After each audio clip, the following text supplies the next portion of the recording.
Aplikasinya ini bawaan ya dari alatnya. Jadi kalian nggak bisa download di iOS dan Android kalian, karena dari tadi banyak yang mau download. Gitu. Di ini aplikasinya nggak bisa ya.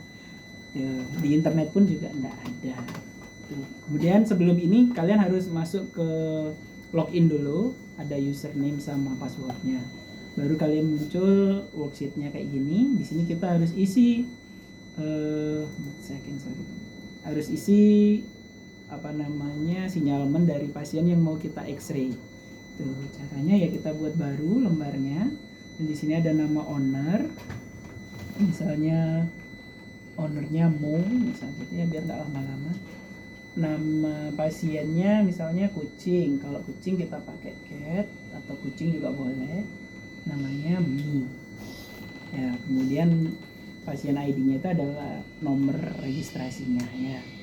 Misalnya nomor 10, kemudian sisanya diisi, silakan dilengkapi, misalnya ada tanggal lahir, kemudian umur, kemudian warna, breed dan segala macam. Nah, di sini ada pilihan gender atau jenis kelaminnya, ada female spay itu yang sudah di steril. Kemudian male jantan, sama male castration yang sudah dikastrasi. Kemudian ini ada yang tidak tahu jati dirinya, jadi tidak tahu kelaminnya apa. Contohnya ikan. Jangan mikir aneh itu. Cabai-cabean boleh lah. Cabai-cabean kan dia cabai ya. Ikan misalnya, atau reptil gitu yang masih belum diketahui atau masih ragu akan jenis kelaminnya, bisa diisi NA. Kemudian kita insert.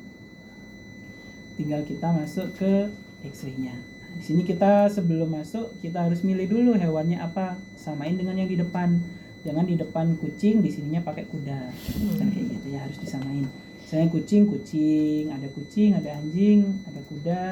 Kalau ada misalnya mau tambahin sapi, bisa juga nanti ada fasilitas ditambahin. Kemudian ada hewan kecil, ada reptil, kemudian unggas sama roden. Hewan-hewan leptikus gitu. Kemudian ada yang spesialnya di rongga mulut atau gigi. So, kita pakai kucing, posisinya di mana? Misalnya kayak gitu. Saya tugas kalian, saya dapatnya fraktur nih di kaki depan misalnya. Kita pilih di kaki depan. Nah, disinilah pilihannya mana, tulangnya apa, posisinya apa. Tuh misalnya saya dapat kaki belakang. Ini posisinya apa? Kemudian di vertebrae lumbalis misalnya, atau tulang punggung bagian apa gitu ya, leher, kemudian kepala, silakan disesuaikan ya. Torak misalnya. Kemudian posisinya apa, ada lateral, ada ventrodorsal misalnya. Kalau lateral kita nggak tahu posisinya kayak gimana, contohnya kayak gini gitu ya. Jadi yang diambil tuh bukan semuanya ini ya, tapi yang hanya kena sinar ini aja. Jadi yang tabung kecil di sebelah itu di atas, nah itu mengeluarkan sinar.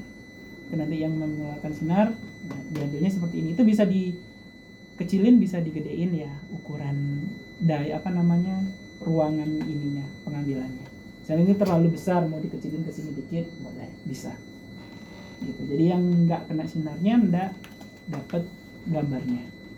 Tuh. Jangan gampang ya kucingnya mau tidur sendiri. Tidak mungkin ya. Kalau nggak berdarah keluar dari kucing agak kurang afdol biasanya. Saya VD gitu. Gampang ya kucingnya mau gitu. Nggak semudah itu Ferguson gitu ya. Jadi ya ini mungkin habis di anestesi misalnya biar lebih gampang di handling ya. Jadi kita ambilnya cuma di sininya aja. Jadi yang sini nggak kelihatan. Ya, habis itu udah kita pilih posisinya apa, tinggal kita masuk ke exposure-nya. Exposure itu adalah penentuan gambarnya di mesin yang besar itu. Di sana ada 3 faktor sebenarnya yang mempengaruhi hasil gambarnya. Itu yang pertama ada MAS. MAS ini adalah sinarnya. Semakin tinggi MAS, warnanya bisa semakin putih. Semakin banyak sinar yang terpapar. Kemudian yang semakin kecil ya pasti akan semakin hitam warnanya. Yang kedua adalah KVP. KVP itu adalah kemampuan sinar untuk menembus objek. Itu daya tembusnya. Itu hubungannya apa? Terkait dengan tebal tipisnya objek. Itu untuk di KVP. Kemudian yang ketiga adalah jarak antara sinarnya dengan objeknya. Jadi di sana itu kan tadi ada yang kecil, itu kan ada penggarisnya yang dibengkokin tuh. Itu bisa dinaik turunin tergantung hewannya yang dipakai. Misalnya kalian mau X-ray semut misalnya gitu, ya nggak akan segitu jaraknya. Pasti dia akan lebih ke bawah. Gitu. Ya, misalnya tikus misalnya atau kelinci kan lebih kecil, lebih ke bawah. Gitu. Kalau di sana udah disetting untuk hewan kecil, anjing kucing. Gitu. Nah, kalau di kucing kita tidak bisa pakai berat badan. Karena berat badan di kucing kan nggak terlalu jauh perbedaannya. Kalau di anjing, misal kita pakai di anjing, coba kita pakai di anjing ya. Kita pakai di anjing. Nah, di sini kita bisa pakai berat badan. Gitu. Contohnya misalnya ini berat badan 15 sampai 30. Kita lihat KVP-nya sekian ya. Tapi kita naikkan berat badannya, KVP-nya akan naik, MAS-nya akan turun. Karena dia akan semakin dekat dengan X-ray-nya, dengan sinarnya. Kita naikin lagi, ternyata KVP-nya aja yang naik, MAS-nya tetap. Dia tidak ada kaitannya. Kalau ini berkaitan dengan daya tembusnya, ini berkaitan dengan sinarnya. Gitu. Kita turunin, nah, ternyata KVP-nya sama dengan yang tebal tadi. Karena kan semakin kecil, sinarnya yang dibutuhkan ke sana semakin jauh. Sedangkan KVP-nya daya tembusnya semakin kecil untuk menembus si hewannya itu. Tuh, nah, sedangkan sentimeter yang dipakai di kucing itu tadi, di anjing juga boleh. Lebih bagus sebenarnya sentimeter itu adalah mengukur ketebalan. Kita bisa pakai jangka sorong, ukur ketebalan posisinya itu. Bisa dikurang-kurangin. Ya. Itu untuk di hasil X-ray-nya. Nah, kalau udah ketemu nilainya ini, kita isi di mesin yang besar itu tadi. Baru kita jepret atau kita ambil gambar X-ray-nya. Gitu. Paham? Ya. Nanti gambarnya gimana, Dok? Nah, gambarnya akan muncul seperti ini.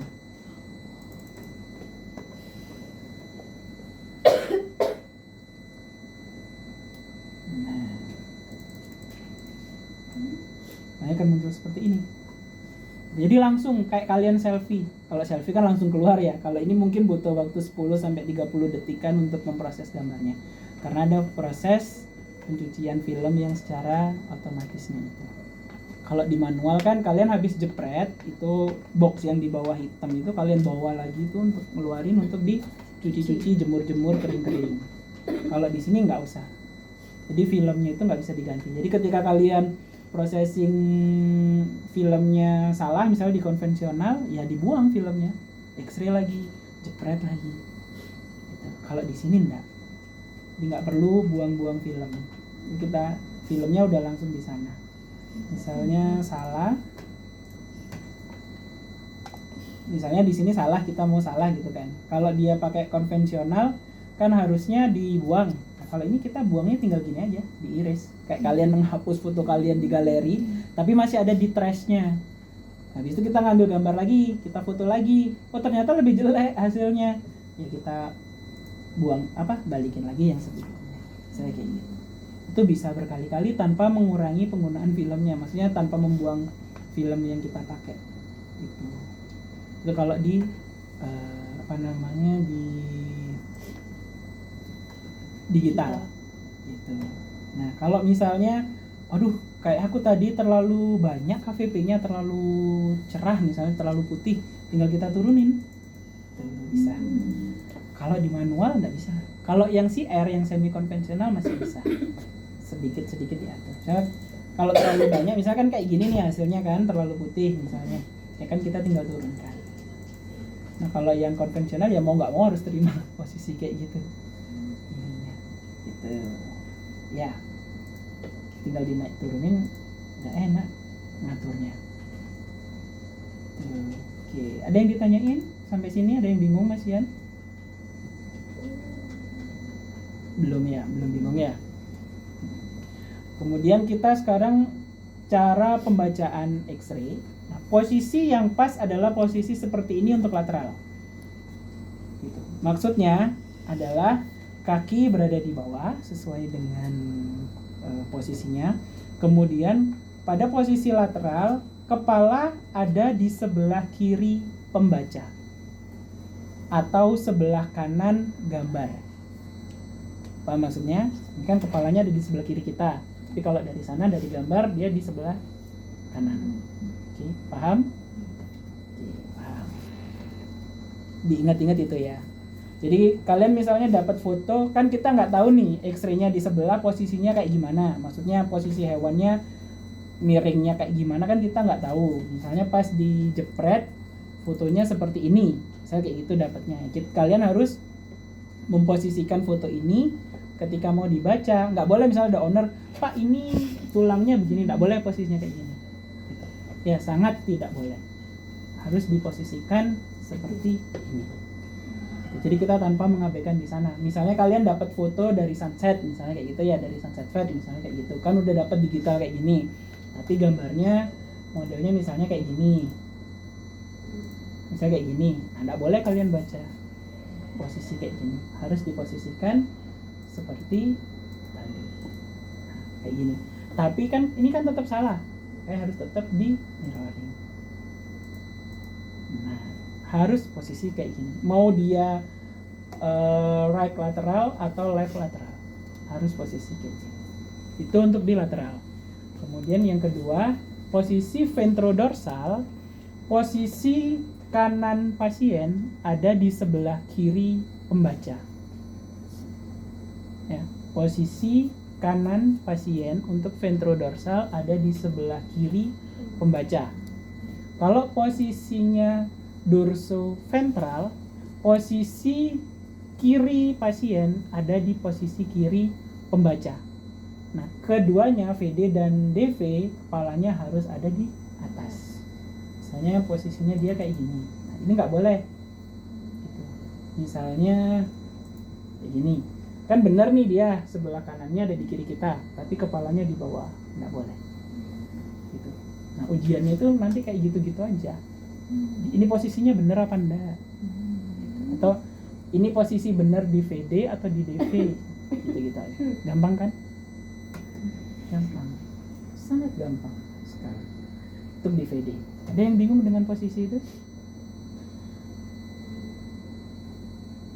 Belum. Kita kasih contoh saja.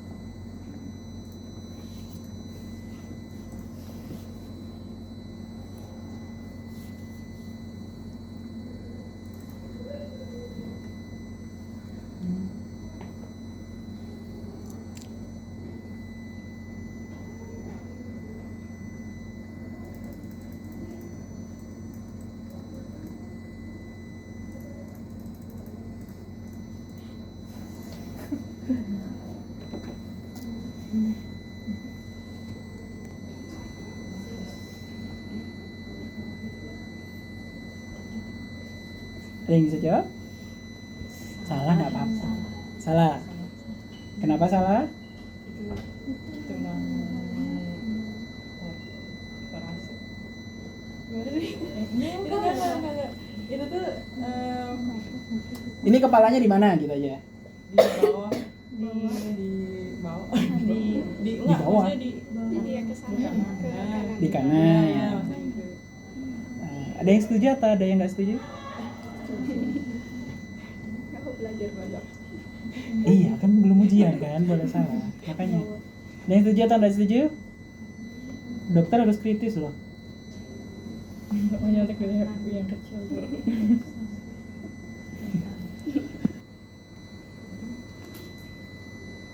Kenapa bisa tahu kepalanya ada di sini?